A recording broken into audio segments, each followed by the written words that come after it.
Hi everyone, it's Jerry. This is video 15 from the Beginner to Chess Master playlist, which is a progressive series of videos. And I'd like to discuss what I consider to be an extremely important topic, and that is targets within a pawn structure. We're going to have some practice here. I have several examples. We'll see first and foremost what a target is within a structure. We'll see some examples of this. We'll see how we can be pinpointing that target, how we can be hitting our opponent where they are weakest, in other words. We'll see how we can, in some cases, be creating what I call an accessible target. And, of course, with this information on targets, we want to see how we can apply it, like always. How we can be better decision makers as a result of this information. Now, I know for many of you listening, watching right now, and especially for those of you who have already gone through all the videos up into this video here, number 15, for many of you, you may be thinking, man, this is starting to sound a little technical. You know, he's talking about a target within a structure, and, you know, I'm still a player who many times before I reach move 10, I'm dropping a pawn, a minor piece, both, maybe more. I feel that this is a topic that really cannot come soon enough. And one of the objectives I have by sharing this topic as early as I am is to help give your mind some direction. It's a complicated game. We know this. And our mind can be pulled in many different directions. Plenty of distractions can occur on the board. We get all sorts of crazy ideas. I'm hopeful that this will give you something to focus on. I'm hopeful that this will help you to better appreciate the pawns and how delicate you ought to be with their every movement. Let me say that just a single target within your own pawn structure can have a tremendous domino effect on your whole position. One weakness can mean that your other pieces now have to watch over that weakness and protect it. If you're creating a target, you're playing against an experienced player, the sharks of the chessboard, you can be sure that that one target is like blood to them. They will not only know where the target is, but they will be onto that target, and you will soon enough be eaten alive. Now, with that said, now that I have you half scared to death, let's dive into our first example. I have several of them here, 12. Let's have a look at this first one where I'm going to throw a pop quiz at you. How about that as a start? Okay, this is the first position I'd like you to have a look at. Where it is white to move. Let me also mention black's last move was rook to b8 to give you a little bit of a hint here. Okay, rook to b8. What would you do in this position as white? If you'd like to, go ahead, pause the video. I encourage that. Go ahead, pause the video, see what you would come up with. Okay. Now, white is in a difficult spot no matter what. No matter what white does, they're in a difficult spot. The best move is to play b3. If you said rook to b1, this is a case of having one of your pieces be responsible for the defense of a pawn. And this is the first note I'd like to make. Generally speaking, we should have our pawns be responsible for defending pawns. We don't want to have our pieces tied down to the defense of a pawn. This is an inconvenience. Well, is it really that bad? Well, in this example here, you can be sure it is. I'm showing you a very extreme example right now. Yeah, this is really bad if you're defending the pawn with the rook in this case. You know why? Because this rook one day will probably have something else more important to do, like defend mate on g2. And when he comes over here, there goes the b pawn. We don't want to have, the short story here is that we don't want to have our pieces responsible for watching over pawns. And this may help, this may reinforce something that was shared in an earlier video where I spoke of pawn islands. This is one of the reasons why it's nice to have pawn islands, pawns functioning in groups, have pawns together. So in the event, one of the ideas is so that in the event one of them is attacked, at least there's a neighbor around, like the A pawn and the C pawn, that can watch over it. Okay? Which means that our rook, the other pieces, are free to do other stuff, like in this case, defend against a mate threat on G2. Okay? It's our first example. Let's have a look at another one related to this, this idea. This position right here, where it is white to move. And, well, this isn't going to be a pop quiz. Let me just tell you, black is better, okay? Many of you may have been able to quickly identify this, and let me just give a couple reasons as to why black is better. It's because this rook is on a very good rank and prevents the white king from being an active piece. He can never really cross the second rank for as long as the rook stays here, and he's just going to have a very difficult time becoming active and playing a role in this endgame. Now, it wasn't always this bad, okay? Let's have a look at how we actually got to this position. This is where we were at one point. Before the rook was on the second rank, this is where we were at one point. And in this position with white to move, let me tell you that white made the move bishop to b3. Instead of having a pawn watch over the pawn by playing b3, and it's actually a pretty level-like position here. Instead of having that move played, what white did was play bishop to b3, and one of the drawbacks with having a piece devoted to defending a pawn, and in this case the bishop is, at least for the moment, defending against rook captures pawn, one of the drawbacks with having a piece defend a pawn like this is that it is vulnerable to the tactic of deflection. After bishop b3, we had a4, bishop takes pawn, rook takes pawn, now both of these guys are hit. The bishop comes here to defend, rook takes pawn. Does this look familiar?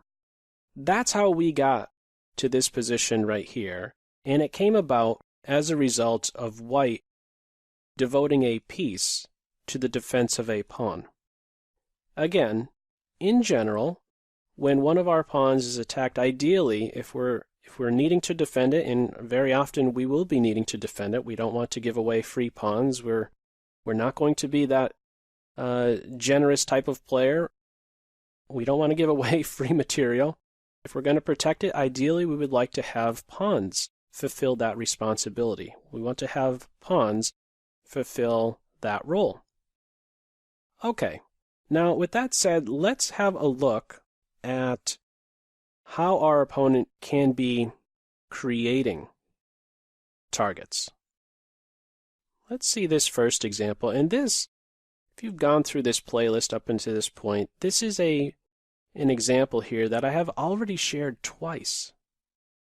This is the third time I'm sharing it, and I don't know if I'll share it.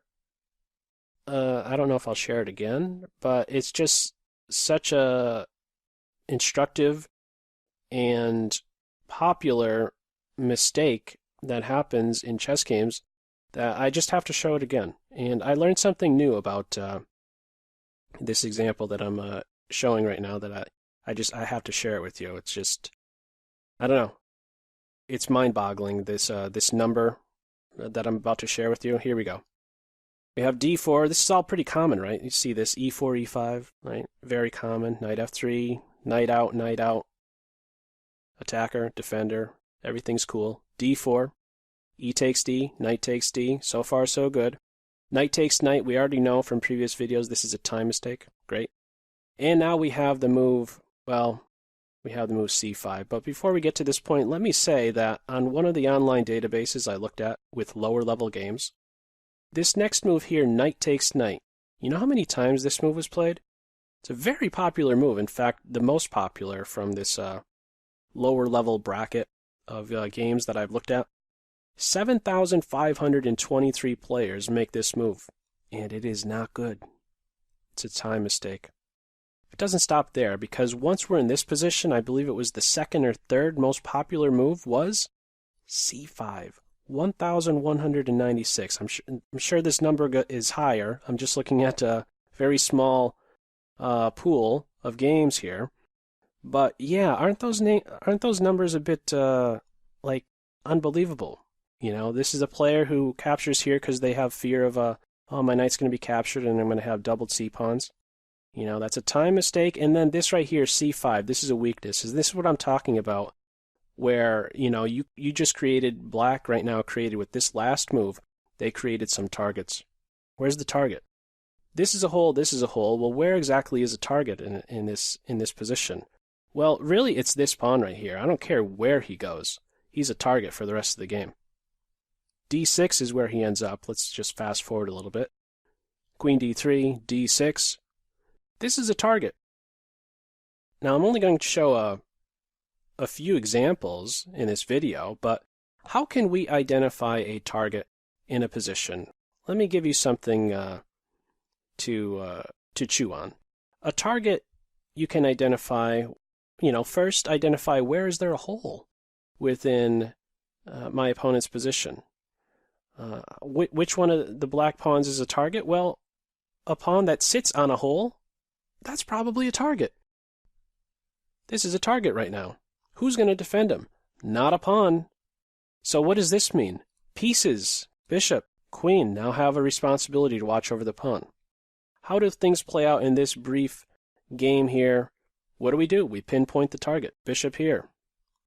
Queenside castle. There's already 3 pieces hitting here, and you can't even really defend him at this point. He's already down. We're 10 moves into the game, black's already busted. This is an example where black creates a target all on his own. We need to be able to identify this, okay? As soon as c5 is played, we should already be thinking to ourselves, wow, thanks a lot. That's a real nice target for us to pinpoint. We're going to win that pawn. This is a very unhealthy pawn. Now let's have a look at another example. This one right here. Let's see how a target can be created, and maybe it's not so clear that a target is created in this one. Let's get some moves in here, where we now have the move d5. Now watch what happens next. Maybe this is something you can relate to. Black's last move, okay, d5. Now watch what happens. You ready? E takes d. E takes d. What does white do? C takes d. Black recaptures. What does white do? Knight takes d. Black recaptures. What does white do?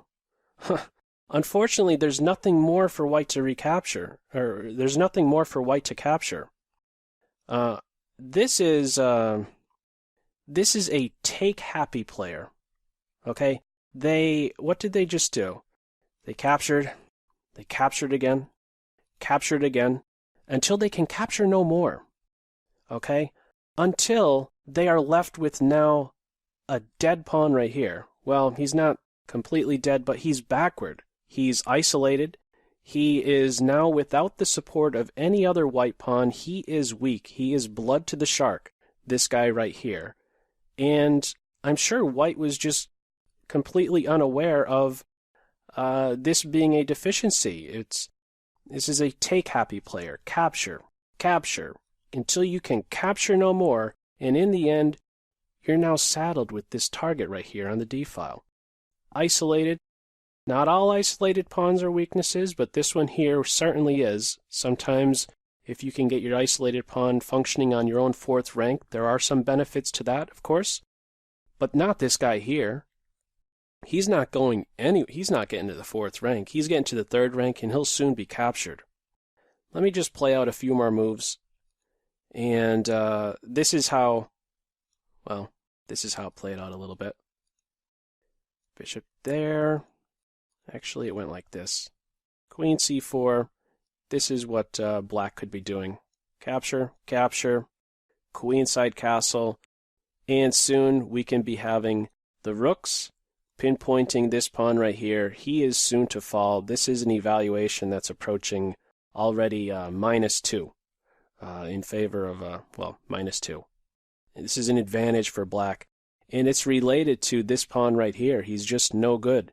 He is soon to be dropping off. Look at bishop takes knight, and we could already even jump into this hole in the position and look at another hole. There's just holes everywhere. There's this weakness, this isolated pawn, squares on the same file as that isolated pawn or holes. Tremendous effect on the whole position having just a single target on board. And this came as a result, in this example, this was just a take-happy player. You just take until you can take no more. Something that was maybe a little bit better is to play the move d4 right now. Right now, while you can get the move in, so that you are exchanging an unhealthy pawn for one who is perfectly healthy, one who, should it be attacked, can always have the support of the b pawn. White can't say that about the d pawn, so this is actually the one moment white should be looking to get rid of their liability. So identifying pawns, in other words, as healthy or unhealthy, this is your moment. Okay, you have an unhealthy pawn right here. This is your moment right now. Timing is everything in this position. This is your moment to get rid of your unhealthy pawn for a perfectly healthy pawn on c5. Because you didn't do that, because you're excited about making a capture in this case, d4 right now, thanks for the free pawn. Knight takes pawn, that may not even be best. There's bishop here, giving a pin, and there's also that time element, of course. Black is ahead time-wise here.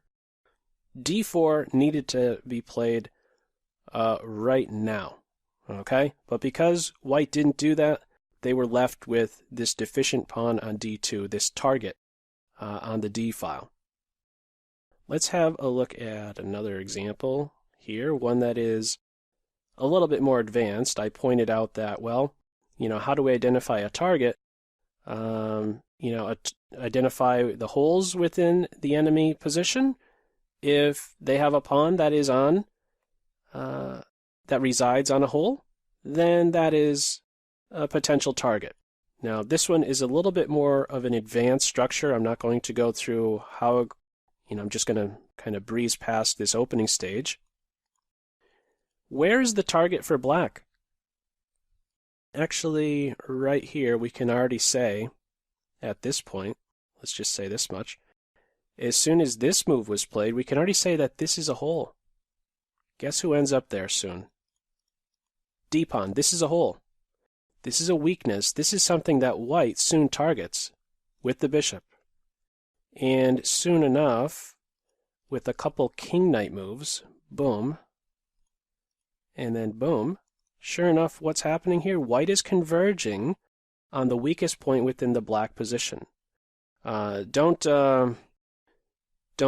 be too, I don't know how to say, don't feel like, oh, how am I going to remember this? This isn't something you have to, this isn't a how do I commit this to memory thing. This is, this is a target because of these definitions. We know what a hole is. If there's a pawn that resides on that square, that's a likely target.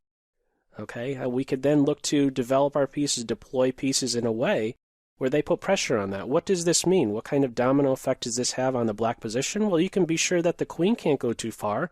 She has to watch over that. There's two attackers currently, and black actually on his very next move needs another defender.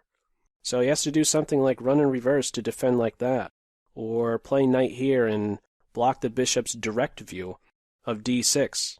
Okay, neither is fun. Okay. The point here is identify the target and put pressure on it. What's going to happen is that your opponent is then having to take up a defensive posture, and these pieces will now have some, they will be restricted in some way. Let's have a look at also one more, just on this idea of targets here, one more from an example from a game I actually played in a serious tournament, in an over-the-board game. This was actually from 2000, 2007, the same year that I created this YouTube channel, actually. Let's get to this one key position. I'm playing as white, by the way.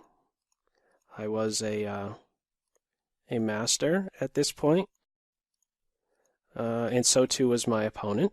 And this is the position I want to draw your attention to. I had a very important decision to make in this game, and I overlooked an idea that black had in this at this point. It's my turn to move, and what I did was play rook a to d1, and just to give a brief reason why, my idea was to play knight to d2 and exchange off this strongly placed knight. I wanted to have a knight for knight exchange. What I overlooked was black's next move, and that is the move b5. Okay? Now, what is the move b5 doing? It's clearly challenging my c4 pawn, and I have a very important decision to make. Do I capture, or do I move forward? And I must do one of the two, because otherwise I'm just going to be losing a pawn. So what should I do in this position? Some of you may be aware of this game that I've played and may know the answer already, but I'll throw it to you. Pop quiz. Number, I don't know. I forget how many pop quizzes I've already thrown at you, but what would you do in this position here? It's white to move. What would you do? Okay, the move I played was c5. Why? Well, if I capture like this or this, the structure will end up the same. There'll be a b5 pawn and a d5 pawn, whether I capture like this or this. And the end result is that I have a c pawn here that is backward. Which one of my pawns will be watching over him? None. There's none around. And you could be sure that black will put some more pressure on the c pawn. There's already a knight hitting it. We can be sure that the queens, the rooks, they will be exerting some pressure. Maybe the queen somehow finds a way to come over here.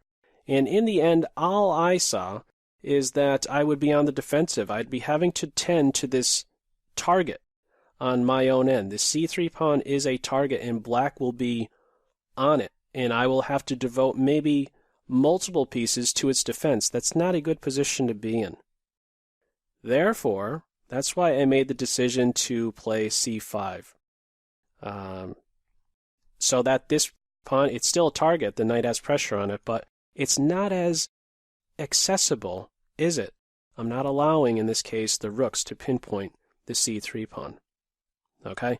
That's a little bit more of an advanced example. The first two I showed you, it's pretty, the c5 move in that earlier example, attacking the queen, that's pretty clear. Oh my goodness, you're really weakening your d pawn by doing that. This one is a little bit more advanced. Okay? But, okay. Let's go on and see another example here on this topic of targets. Here we go. Let's see how knowing what pawns are targets and what ones are not targets, identifying healthy and unhealthy pawns, can have us make good decisions and bad decisions in some case. Okay. This should look familiar. Knight takes, queen takes. In this case, black doesn't play c5 here, but instead d6. Okay. No great targets in black's position just yet. Bishop b5 check. Okay. c6 is played. All right. Throwing a punch back at the bishop. There's already a target. This pawn doesn't need to be on c5 in order for d6 to be a target. This pawn is weak. This is a target now. No black pawns around that could help support the pawn from its current post on d6. Bishop gets out of the way. We get some development in, and what do we have happen in this game? This is a game that actually was played here. White in this position played the move e5. Now, if white understood that this is something that's weak, this is something that you can maybe pick up and not even have to invest your own pawn. Why go for a pawn exchange? Why not just win this outright? White played the move e5, and what we're basically having here is a perfectly healthy pawn, a strong pawn, being traded for one that is weak. White helped black out with that move. I don't know. There seems to be, at least at a lower level, I see this it seems like there's an infatuation with moving pawns in order to attack minor pieces or major pieces. And, white wasn't aware, clearly, that, hey, this is a weak pawn. You should be looking to pick him up. Bishop f4, queenside castle, similar to what we already saw, and he may very well just fall. Pinpoint the target. The target in this case is d6. This is a hole. There's a black pawn that resides on it. We had an exchange instead, and actually just from that little exchange, it is already black who stands a little bit better here. Let's have a look at another example. This one right here, where it is white to move. Treat this as another pop quiz. White to move. What would you do in this position? Okay, the best move here is a3. If we do a scan of the pawn structure on the black side, we should be able to identify that this guy right here on d6 is yet again weak. Okay, I know in many of the examples it's just the d6 pawn over and over and over again, but okay, we have a pawn that's weak on d6. Now, should we be so quick to grab that pawn? Have a little bit of patience here. Let's recognize this guy's hit 3 times, defended 0. We take him, he takes him. Is that really good trade? No. You gotta be kidding me. This pawn on a2 is perfectly healthy. Let's save him. He's strong. This guy's weak. We're not going to go for that exchange. If you value this pawn, if you give this guy the same weight as this one, you're way off. He's a dead duck. This guy is really strong. Save him. And only one move later can you be picking up this pawn free of charge. Have a little patience here. Identify the target. Identify the healthy and unhealthy pawns. Don't be going for this kind of exchange where you take an unhealthy pawn and you allow your opponent to take a perfectly healthy pawn. No way.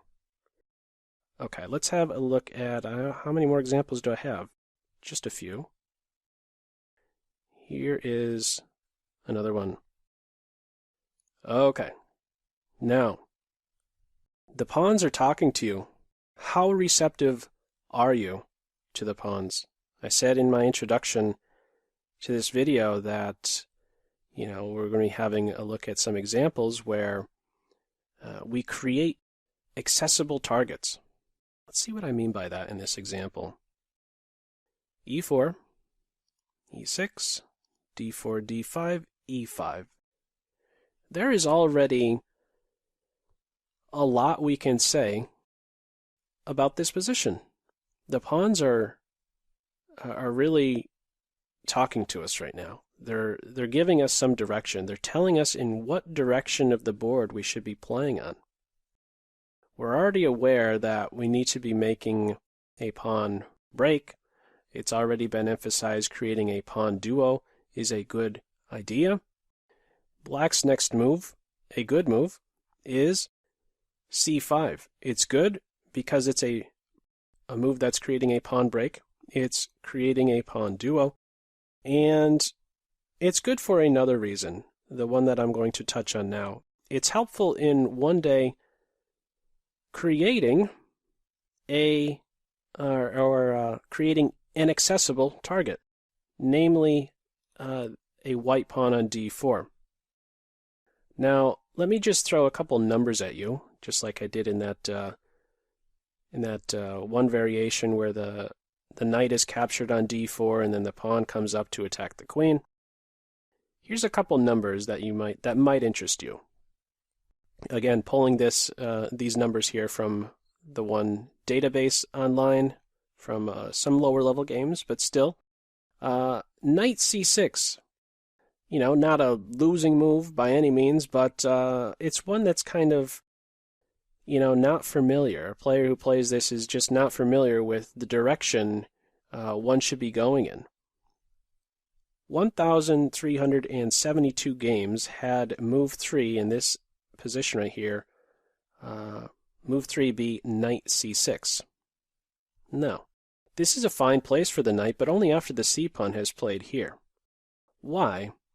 Well, I don't care if you have the knight attacking the pawn. One day, the bishop, let's say, on this b6 square hitting the pawn, the queen, both rooks, your neighbor, and your grandmother. It doesn't matter. This pawn is going nowhere. It doesn't matter how many pieces you pile up on this guy. All white has to do is just kind of limp in here. c3. He's defended by just one pawn. I don't care how many pieces you direct on this until you crack at the d4 pawn with the c pawn, or in other words, until the c pawns have been exchanged, until the d pawn has been stripped of its only defender, right? c5, c3, chop, chop. What just happened? The c pawns have been exchanged. Until that exchange occurs, this square here is not a target. So we want to be able to create an accessible target here by first playing c5. A very common reply, a good reply here for white, is to support d4 with a pawn. Why is this so? It's because when this pawn is captured, we can recapture and have support for our head pawn here.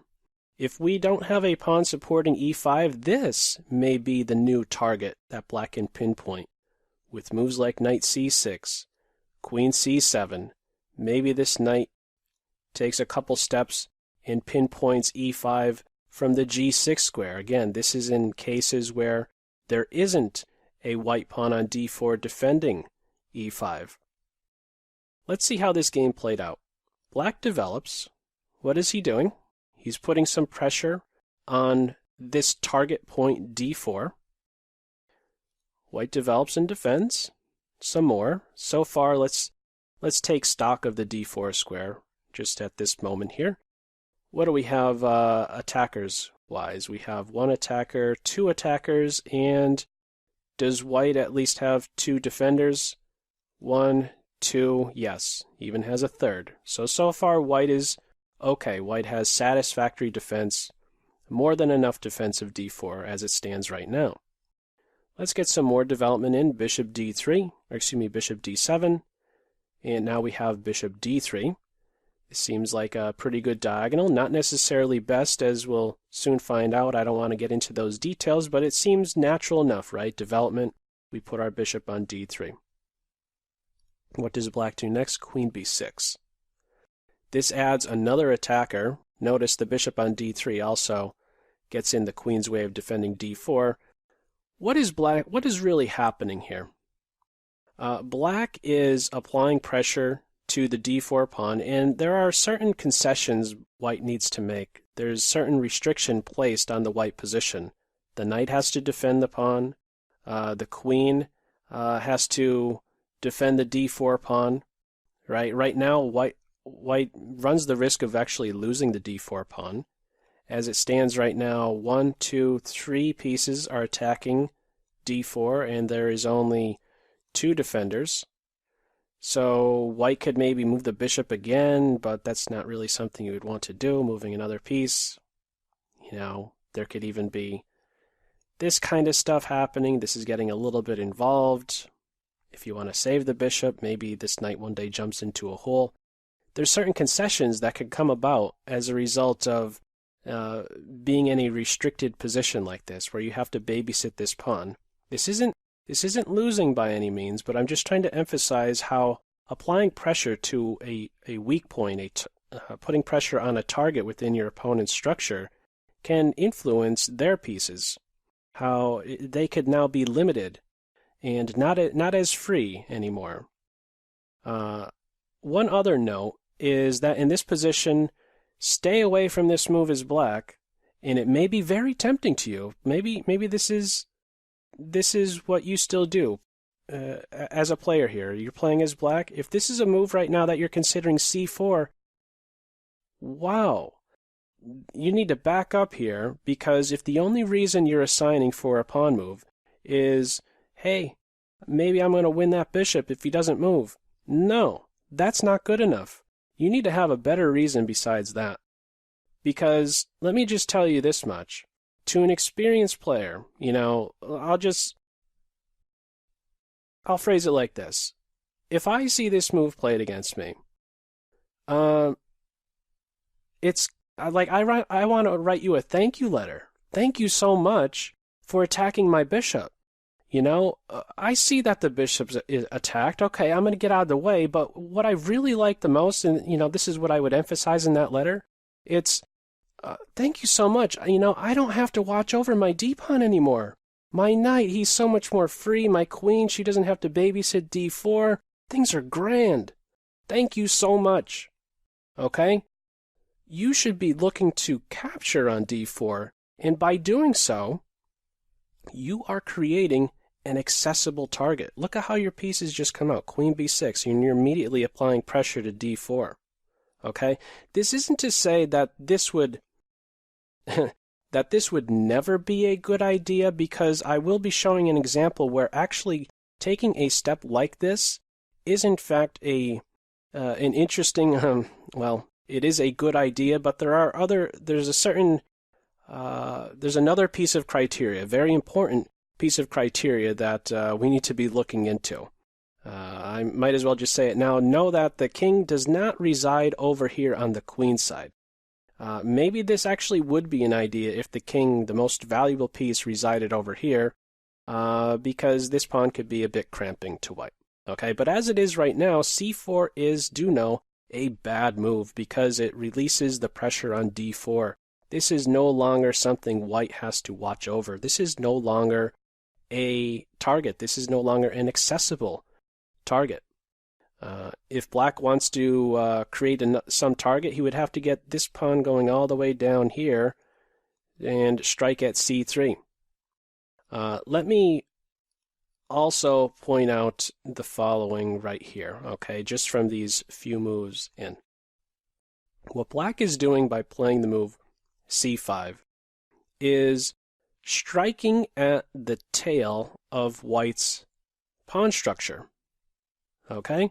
This is almost always a very good thing to do, okay? We can identify the head and tail of the pawn structure. If we look at the fixed pawns here on board, for white, this is the head pawn, and this is the tail pawn, okay? And for black, this is the head pawn, the furthest advanced pawn, and this is the tail pawn, okay? It is almost always a good idea to strike at the tail of your opponent's pawn structure. c5 is the way to go, and I was saying earlier about how the pawns are talking to you, how they're helping you, helping to give you some direction, know on what side of the board you should be playing on. Well, suppose we do this. This may be helpful to you.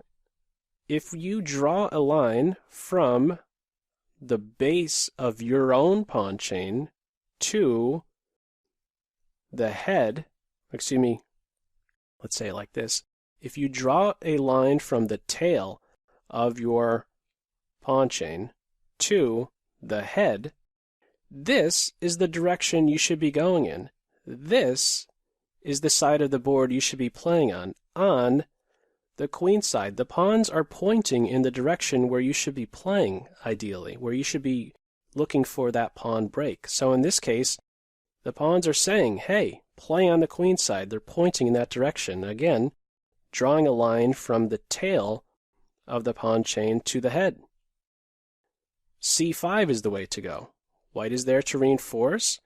On a good day and with enough preparation, this may not be so easily accomplished. White isn't able to get a pawn here in just one move, but ideally, if there was enough time and white had enough preparation, he would be looking to do similar, which is to say, if we draw a line from the tail to the head, this is the direction white should be playing in, or in other words, on the king side. And so ideally, this pawn would really like to be right next to the furthest advanced pawn, right next to his buddy here, up on the f5 square. That will take a little bit more prep work, but if you're able to make one pawn move and immediately strike at the tail of your opponent's pawn structure, probably a good thing, okay? There's really no downside to doing that. If we are to strike, sometimes you'll see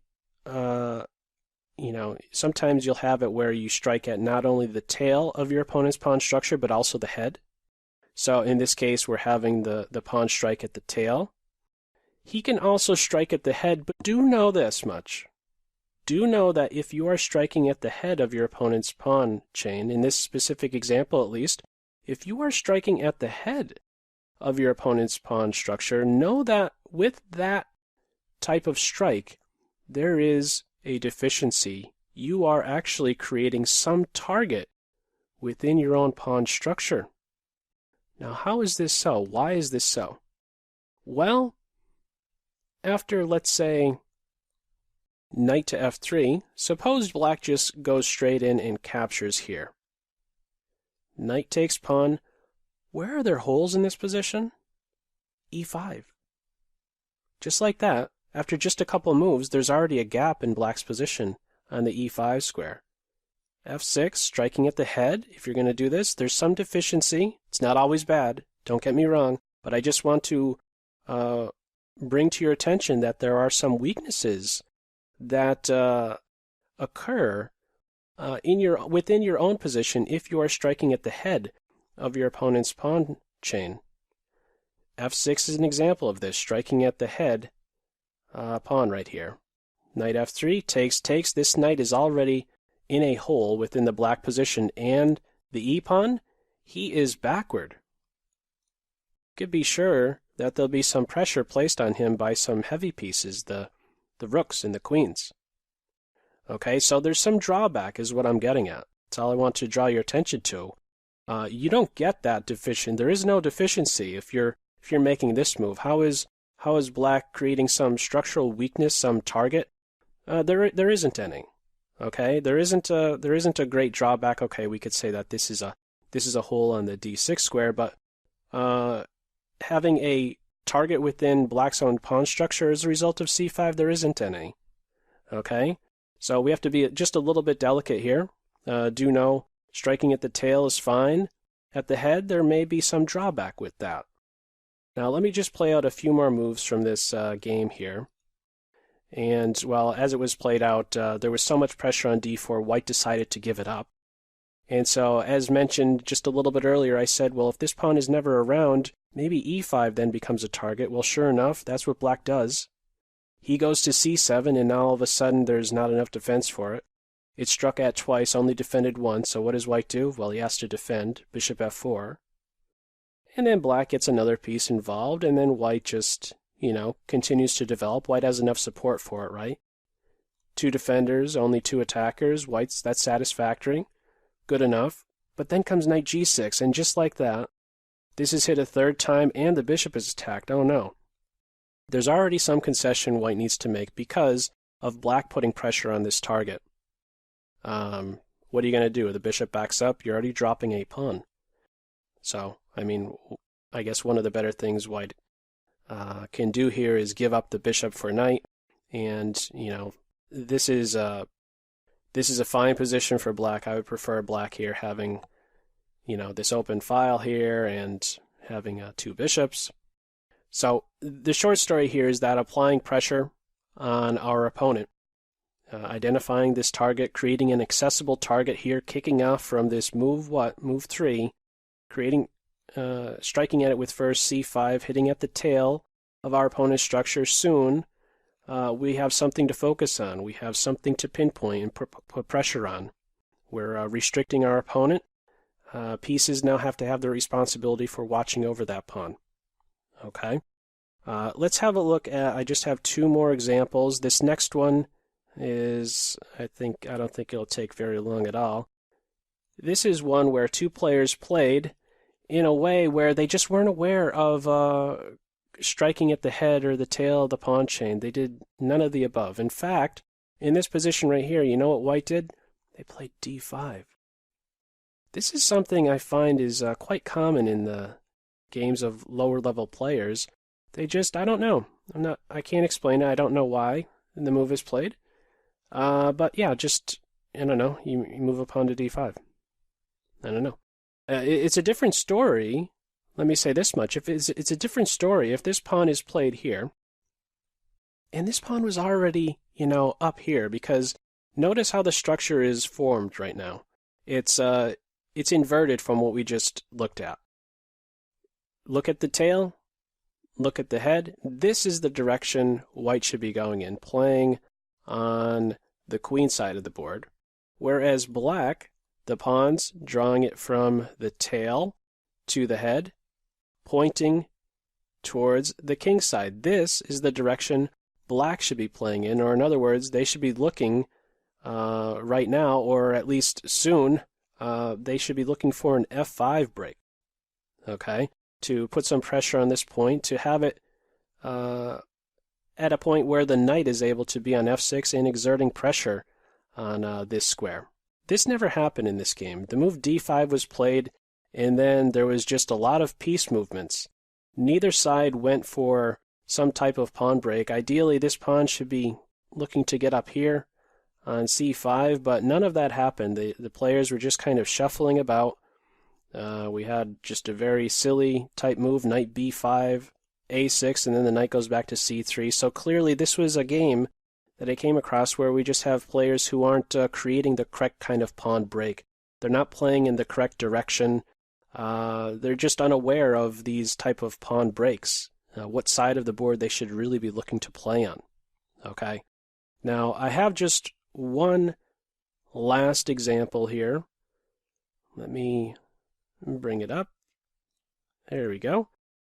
And this is an opening here that is very popular. Many great games have been played out of this one, and you could be sure that every player at the higher levels, of course, are well aware of the direction we should be going in.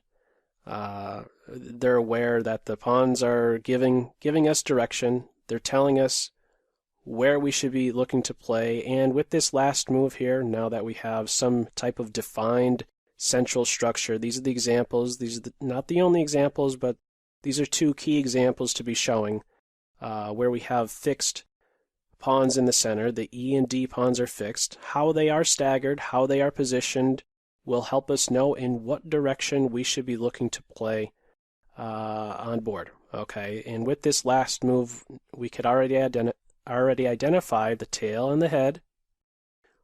In what direction should white be playing? Drawing from the tail to the head.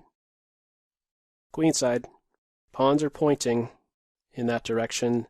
We should be looking for a c5 pawn break. And one of the reasons we are doing this is so that we can create something to bite at. Not the only reason, but that's one of the reasons. We can be creating an accessible target, a way to enter into our opponent's position. How play follows in this little example, we have knight to e1. This is preparing to get the knight here, where he facilitates this c5 pawn move. There's not yet enough support for it. Also, he is getting out of the way of the f-pawn so that the f-pawn can defend e4. White is anticipating that it will be struck at. And this is the way that black will be playing, right?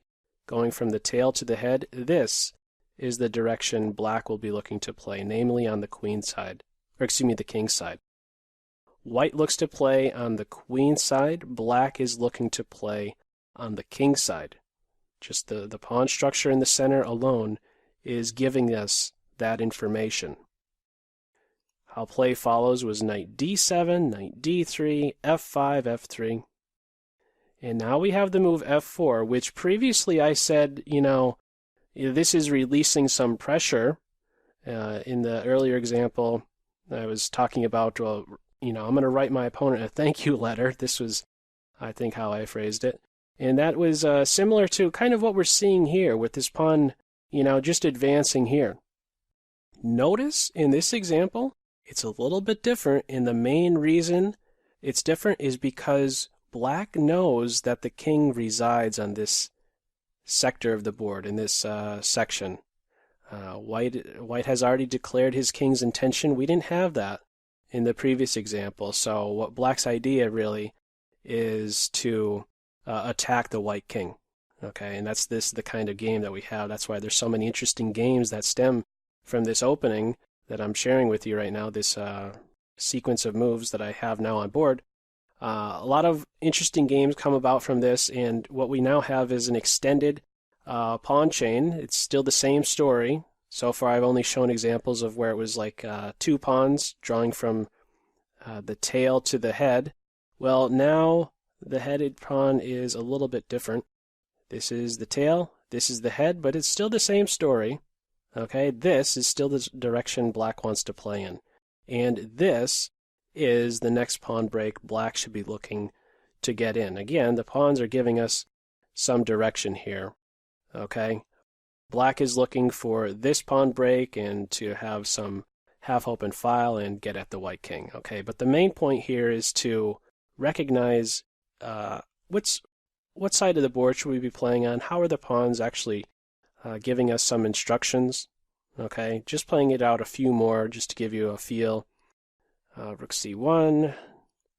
We could already play as white c5. This is a little sacrifice of a pawn just to get some play on the queen side. Chop, chop. Knight b4, and then b5. This is the direction white is looking to play in the short story here on the queen side. Black is looking to play on the king side. The pawns tell us that. The rook can maybe post up on c6. Okay, this is getting a little bit beyond the scope of what I really wanted to cover in this video. One other thing I want to point out is that if black, doesn't capture on this square, suppose just gets on with trying to get this type of advance in, or swings the knight over here preparing to get this kind of pawn break in next, we can have maybe some capture, and then all of a sudden this pawn is maybe a little bit vulnerable. Notice he no longer has the defense of any other black pawns, and so this queen, at the very least, will now have a certain responsibility. She'll have to tend to that pawn, and there could maybe even be more fuel added to that point with a move like bishop to b4, and who knows, maybe even the queen comes over and exerts pressure on this newly created target. Okay, so this is one of the things you get when you attack your opponent in the correct way. If you're attacking your opponent's pawn structure in the right way, what can result here is an accessible target, something that you can be putting pressure on, and as a result of that pressure, your opponent's pieces now have a certain restriction or defensive responsibility. They have to watch over these targets. Is that all I wanted to say with this video? I have no idea how long it's been going on, but there was a lot covered in here. I had 12 examples to share with you. Pawns are a big deal. It's the short story. You need to be very delicate with them. Recognize the weaknesses you may be creating with a pawn move. Backward pawn, isolated pawn, just a single target is all a really good player needs to make your life difficult. Okay, so again, as mentioned at the start, it was my hope that drawing attention to this is going to be helpful to you. Being attentive, being very attentive to the pawns. We don't want to be creating weaknesses. We don't want to give our opponent something to bite at. Okay, we see some examples of how we could be creating accessible targets.